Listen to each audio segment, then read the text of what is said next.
भाई देखो फटाफट से आ जाता है BFS के ऊपर। सही है, BFS क्या होता है? Breath first search. सही है, इसके अंदर होता ये है कि हम हमेशा किसी एक स्टार्ट नोड से स्टार्ट करते हैं और किसी एक गोल नोड तक जाते हैं। सही है, अब हमारी स्टार्ट नोड यहाँ पर क्या है? S है। सही है तो करेंगे क्या, हम स्टार्टिंग करेंगे S से।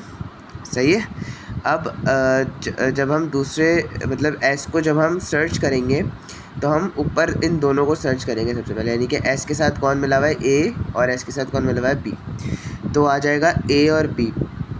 सही है, S को हम इस तरीके से बाहर कर देंगे, ये हो जाएगा पॉप। सही है, ये क्या हो जाएगा? पॉप। और इस तरीके से बॉक्स बना देना ताकि पता चल जाए इस तरीके से एरो अंदर जा रहा है और ये यहाँ से बाहर निकल रहा है। सही है, S बाहर निकला तो S की जगह कौन हमारे फर्स्ट सर्च हो गए? A और B। सही है, फिर A और B में से हमने A को सर्च किया तो A के अंदर से पहले, क्योंकि हम ब्रेथ को सर्च कर रहे हैं इसलिए B को हम पीछे कर देंगे, और जो बाद में सर्च हुए होंगे यानी कि ये दोनों, इनको हम क्या कर देंगे? आगे पुश कर देंगे, यहाँ पे आगे पुश कर देंगे। तो B पीछे आ गया और A और C और D क्या हो गया? आगे की तरफ पुश हो गया। सही है, इसके बाद हम B को सर्च करेंगे। सही है, तो B बाहर आ जाएगा और B के साथ कौन था? G और H। तो क्योंकि ये बाद में सर्च होंगे इसलिए हमने इनको आगे रख दिया और C और D को पीछे कर दिया जो पहले सर्च होंगे, क्योंकि ये ब्रेथ है, ये डायरेक्ट नीचे नहीं जाता, ये पहले कहाँ जाता है? इसमें यूँ जाता है, फिर यूँ जाता है, फिर यूँ जाता है। मतलब ये पहले ब्रेथ यानी कि ऊपर की सतह को सर्च करता है, फिर नीचे जाता है आहिस्ता आहिस्ता। इसके बाद हमने क्या करा? C को सर्च किया। C के अंदर से हमारे पास E आ गया तो E को सबसे लास्ट में कर देंगे क्योंकि ब्रेथ पहले होगी, यानी कि ऊपर का हिस्सा पहले होगा। फिर D आएगा, D सर्च होगा तो F जो आएगा D के अंदर से कौन आएगा? F कनेक्टेड है ना, तो F जो है वो लास्ट में आ जाएगा। फिर G आएगा, G सर्च होगा, उसमें से I सबसे आखिर में चला आएगा। फिर H सर्च होगा, H के साथ कुछ भी नहीं है तो H वैसे ही बाहर आ जाएगा इस तरीके से। सही है, और बाकी सब रह जाएगा। अब क्या सर्च होगा सबसे पहले? क्योंकि ये पूरी लाइन रॉ सर्च हो चुकी है, अब ये पूरी रॉ सर्च होगी और यहाँ से स्टार्टिंग होगी तो E पहले सर्च होगा, E सर्च होगा, फिर F, E के अंदर से क्या आ जाएगा? K आ जाएगा, तो K सबसे लास्ट में लिख देंगे यहाँ पे। सही है, ये आ गया K। उसके बाद क्या सर्च होगा? F सर्च होगा, F के साथ कुछ भी नहीं था, ऐसे ही आ जाएगा बाहर। I और K रह जाएगा, फिर I सर्च होगा और फिर एंड में कौन सर्च होगा? The goal note which is K। तो फिर हम यहाँ पर इसका पाथ लिख देंगे S A B C D E G H E F I K। सही, तो ये हमारा क्या होता है? Breadth search first. उसके बाद हमारा आता है डेप्थ फर्स्ट सर्च। सही है, इसमें क्या होगा? पहले हमारा फॉर एग्जांपल A हमारी स्टार्टिंग नोड है, A जो है वो B और C को सर्च करवाएगी सबसे पहले। उसने सर्च तो करा मगर अब क्या है? ये डेप्थ है, यानी कि ये पहले इसकी डेप्थ में जाएगी, यानी कि अगर ये B लेगी तो पहले B की डेप्थ में जाएगी, फिर B की डेप्थ में जाकर जब B की पूरी कंप्लीट हो जाएगी फिर ये इस तरफ जाएगी। तो इसमें क्या करना है हमें?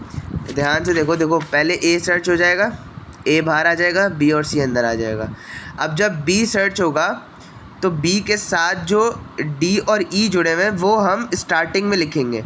क्यों? क्योंकि पहले डेप्थ सर्च होगी, तो स्टार्टिंग वाली अगर हम इसको स्टार्टिंग में लिखेंगे तो फिर D सर्च होगी पहले, ताकि ये ऐसे बनेगा, ये पहले A से B फिर B से D। सही है, क्योंकि उसके अंदर हम जो इससे पहले कर रहे थे उसके अंदर हम क्या? सतह को, यानी कि ऊपर के ऊपर पहले हम सर्च कर रहे थे, तो इसलिए हम उसकी जो कनेक्टेड नोट्स थी उनको आखिर में लिख रहे थे। अब हम कनेक्टेड नोट्स को कहाँ लिखेंगे? स्टार्टिंग में लिखेंगे ताकि वो पहले सर्च हो।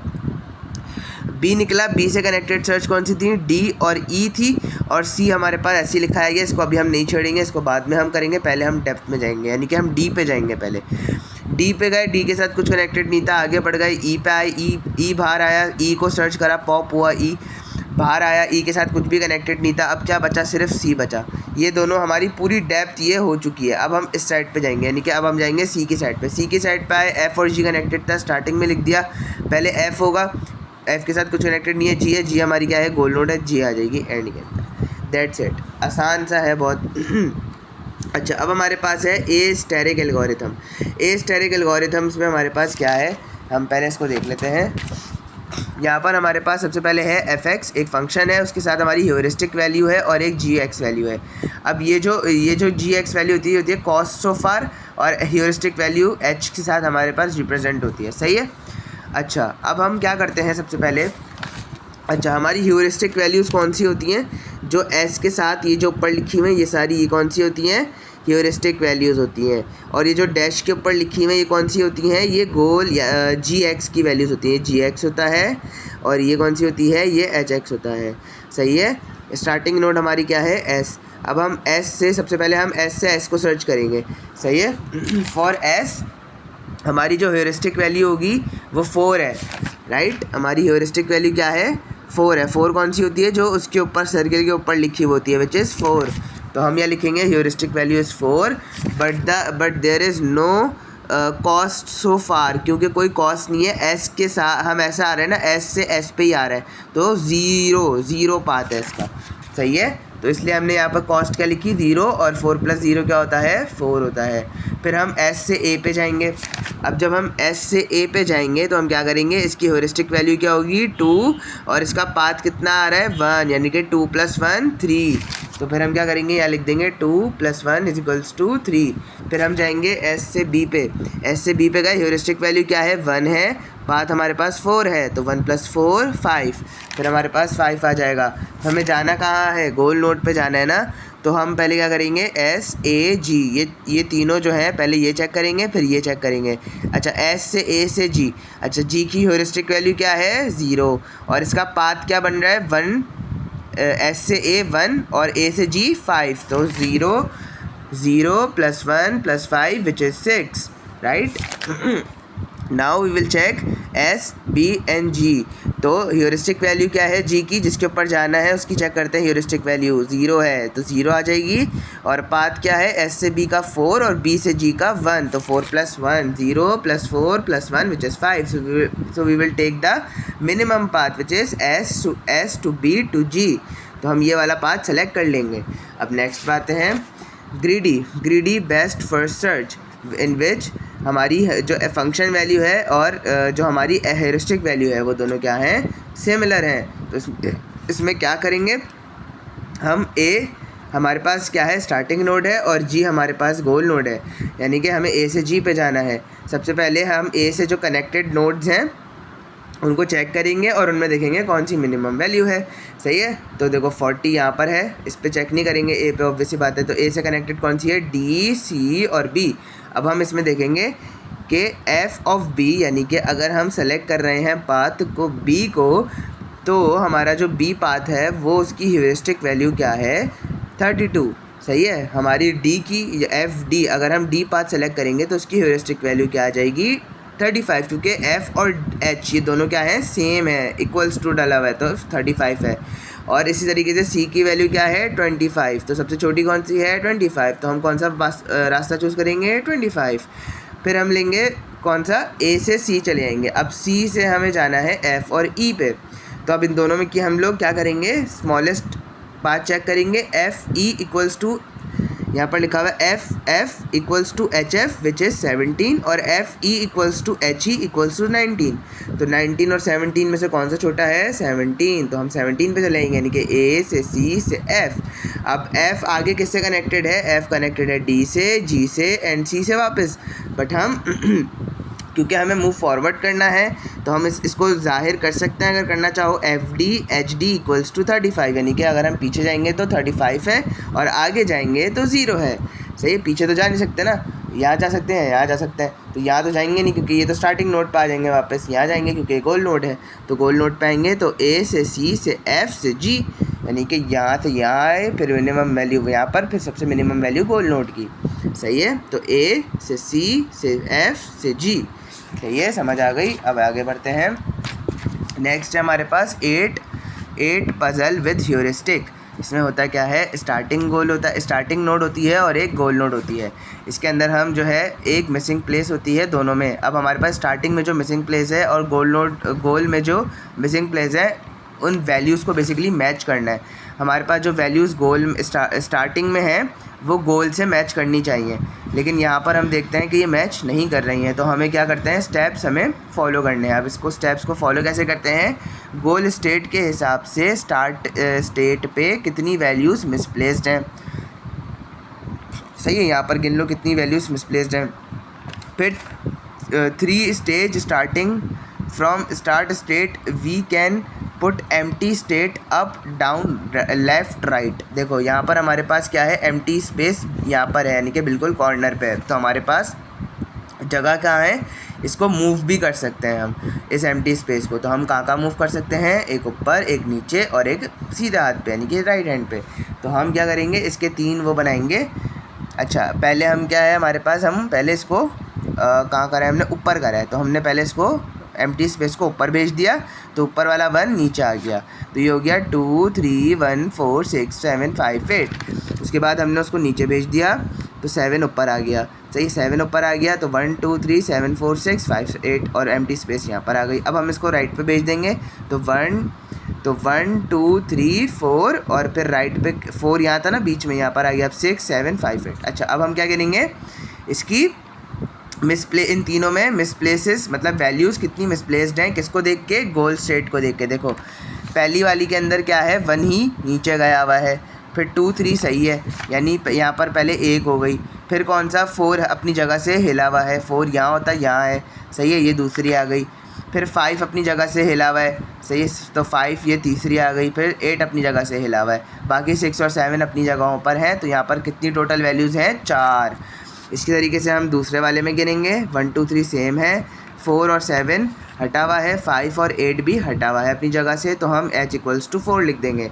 इसी तरीके से हम यहाँ पर चेक करेंगे, तो 1 2 3 4 सेम है, 5 अपनी जगह से हटा हुआ है और 8 अपनी जगह से हटा हुआ है, इसलिए हमने यहाँ पर लिख दिया कि 2 मिसप्लेस्ड हैं। अब जो सबसे कम ह्यूरिस्टिक वैल्यू होती है उसको हम आगे प्रोसीजर में यूज़ करते हैं। तो हमने h = 2 ले लिया। अब गोल स्टेट से टैली करके मिसप्लेस वैल्यूज़ काउंट करेंगे, हमने काउंट कर ली, और टेक मिनिमम ह्यूरिस्टिक = 2, हमने 2 ले लिया। अब नेक्स्ट में हमें क्या करना है, इस पेज पे आ जाओ, ये इसी का कंटिन्यूशन है, यानी कि इसी से 3 4 ब्रांचेस निकलेंगी। और क्योंकि इसमें जो एम्प्टी स्पेस है वो बीच में है, तो अब हमारे पास 4 जगहें हैं जाने के लिए। एक है नीचे, ऊपर, लेफ़्ट एंड राइट। तो हम पहले गए ऊपर, हमने करा 1 3 4 2 6 7 5 8। फिर हम गए down, 1 2 3 4 5 6 7 and then space and then 8। इस तरीके से हमने राइट गए तो राइट पे यहाँ आ गई, फिर लेफ़्ट गए तो लेफ़्ट पे पीछे आ गई। तो ये इसको हमने चारों तरफ डायरेक्शंस में कर लिया। अब जब हम अप गए यानी कि ऊपर गए, तो वहाँ हमने मिसप्लेस वैल्यूज़ गिनी, किससे, गोल स्टेट से टैली करके। ये खुद गिन लेना, इसको भले स्क्रीनशॉट लेके या पॉज करके खुद भी गिन सकते हो। तो कितनी आएंगी, 3 आएंगी। इस तरीके से फिर हमने जब डाउन गए तो वहाँ पर गिनी तो 1 आई। फिर हम राइट पे गए तो राइट पे हमारे पास कितनी आई, 3 आई। फिर लेफ़्ट पे कितनी आई, 3 आई। अब जो इसमें सबसे स्मॉलेस्ट थी वो कौन सी थी, h = 1। हमने उससे भी फिर क्या किया, अब देखो यहाँ पर नीचे है सबसे कॉर्नर पे, तो यहाँ क्या हो सकता है, एक लेफ़्ट, राइट एंड अप। तो हमने इन तीनों को बनाया और फिर उसमें हमने इन तीनों को देखा। अब उसमें से हमारे पास जो सेकंड वाली वैल्यू थी वो गोल स्टेट से मिल रही थी, तो हमने इससे आगे इसको सॉल्व नहीं करा, क्योंकि यहीं पर गोल इक्वल हो गया हमारा। तो इसको बस यहीं तक है ये, तो इसको यहीं तक ख़त्म करना है। उसके बाद हमारे पास आते हैं प्रीपोजिशनल लॉजिक्स। अब प्रीपोजिशनल लॉजिक्स क्या होते हैं, या तो वो ट्रू होते हैं, फॉल्स होते हैं, या फिर वो दोनों हो सकते हैं। तो ट्रू और फॉल्स हम लेते हैं ज़्यादातर सॉल्यूशंस में, लेकिन बोथ हम नहीं ले सकते, ऑब्वियस सी बात है। तो दोनों चीज़ें एक साथ ट्रू नहीं हो सकती इन कंप्यूटर लैंग्वेज। अच्छा, हमारे पास कुछ सिंटैक्स होते हैं जिसमें हमारे पास एक होता है एटॉमिक और एक होता है कॉम्प्लेक्स। एटॉमिक जो होता है वो सिंपल ट्रू और फॉल्स पे काम करता है, जिसमें हमें 1 + 2 3 है तो वो ट्रू है, अगर 1 + 2 4 होता तो वो फॉल्स होता। तो सिंपल सा ट्रू और फॉल्स लॉजिक है। कॉम्प्लेक्स में क्या है हमारे पास, इसमें हमारे पास यहाँ पर हमें 4 ये 1 2 3 4 5 हमें चीज़ें दी हुई हैं, negation, disjunction, conjunction, if then if. से इफ़ वाला कौन सा होता है, ये if and only if types. Okay, अब हमारे पास सबसे पहले क्या है, नेगेशन। नेगेशन क्या होती है, नेगेशन मतलब है कि अगर कोई वेरिएबल लिखा हुआ है, फॉर एग्जांपल मैंने p लिखा हुआ है और उसको मैंने = किया हुआ है टुडेज़ फ्राइडे के, और अगर मैं उसके पीछे ये नेगेशन का साइन लगा दूं तो इसका मतलब है ये पूरा सेंटेंस नेगेटिव हो जाएगा, यानी कि टुडे इज़ नॉट फ्राइडे। सही, इट शोज़ नेगेटिव और नॉट, दैट्स इट। उसके बाद नेगेशन में हमारे पास वो नेगेशन हो गई। उसके बाद हमारे पास क्या है, disjunction. Disjunction means either this और दैट, यानी यहाँ पर लिखा हुआ है You should eat or watch TV at a time, सही है। या तो तुम खाओ या फिर तुम टीवी देख लो, एक काम एक बार एक टाइम पे करो, याद, सही है। अब देखो इसके अंदर हमारे पास एक ट्रुथ टेबल बन सकता है। हमें पता है 0 1 1 0 1 0 0 1 1 1, ये हमारे पास होता है, यानी true true true false false true false false, सही है। अब अगर हम इसमें और बनाएं, अब हमें क्या करना है, सेंटेंस को पढ़ना है और उसको ट्रू ट्रू के अंदर कंडीशंस में रख के चेक करना है कि क्या ट्रू है क्या फॉल्स है। अब फॉर एग्जांपल कि यहाँ पर क्या लिखा हुआ है, यू शुड ईट और यू शुड वॉच टीवी, सही है। तो ये क्या है, कंडीशन ट्रू है, या तो तुम टीवी देखो या तो तुम खा लो, तो उसने सही बात बोली है। अब हम दूसरी तरफ आते हैं, यू शुड वॉच टीवी, या तो तुम या तो तुम खा लो या तो तुम और तुम टीवी ना देखो, यानी कि फॉल्स स्टेटमेंट क्या है, तुम टीवी ना देखो। तो ये भी ट्रू है। क्यों ट्रू है कि तुम या तो खा लो, सही है, तुम खा लो और टीवी मत देखो, या तो खाओ मत या फिर टीवी मत देखो। तो ये क्या हो गया, फॉल्स ट्रू ट्रू। और अगर दोनों फॉल्स हो सकती हैं तो फॉल्स फॉल्स ही होता है कि ना तो तुम खाओ ना तो तुम टीवी देखो, तो उसको क्या है, वो फॉल्स और फॉल्स फॉल्स ही होता है, स्टेटमेंट ही फॉल्स है वो, तो सही है। इसके बाद हम आते हैं एंड पे। अब एंड जो आ जाता है उसके अंदर देखो, जैसे हम करते हैं, please like my video and subscribe my channel, please like my video and subscribe my channel. तो ये दोनों बातें सही हैं। एक यूट्यूबर यही कहेगा ना कि लाइक भी करो सब्सक्राइब भी करो, तो ये स्टेटमेंट ट्रू है। मेरी वीडियो लाइक कर दो मगर मेरी वीडियो सब्सक्राइब कर दो मगर लाइक नहीं करो। पहले क्या था, लाइक था, हाँ, पहले मेरी वीडियो लाइक कर दो मगर सब्सक्राइब ना करो, तो ये स्टेटमेंट फॉल्स है। वो क्यों बोलेगा ऐसे कि भाई मेरे सिर्फ लाइक करो सब्सक्राइब नहीं करो, उसके तो व्यूज़ कम आएंगे। इसी तरीके से जो फॉल्स है, अब क्या है, मेरी वीडियो लाइक मत करो बट सब्सक्राइब कर दो। लाइक करने से उसके वॉच टाइम और उसकी जो एल्गोरिथम पुश होता है वो आता है, तो ऑब्वियस सी बात है वो ये भी नहीं बोलेगा, तो वो भी क्या है, स्टेटमेंट फॉल्स है। ना मेरी वीडियो लाइक करो ना मेरी वीडियो सब्सक्राइब करो, तो ये तो फॉल्स ही फॉल्स है, क्योंकि कोई भी ऐसा नहीं बोलेगा। अच्छा देन, अब देन का क्या है, ये रहा, if there is rain then the roads are wet, अगर वहाँ बारिश होगी तो रोड्स क्या होंगे, गीले होंगे, सही है। तो अब हम स्टेटमेंट को वापस से पढ़ेंगे इसी ट्रुथ टेबल से। इफ़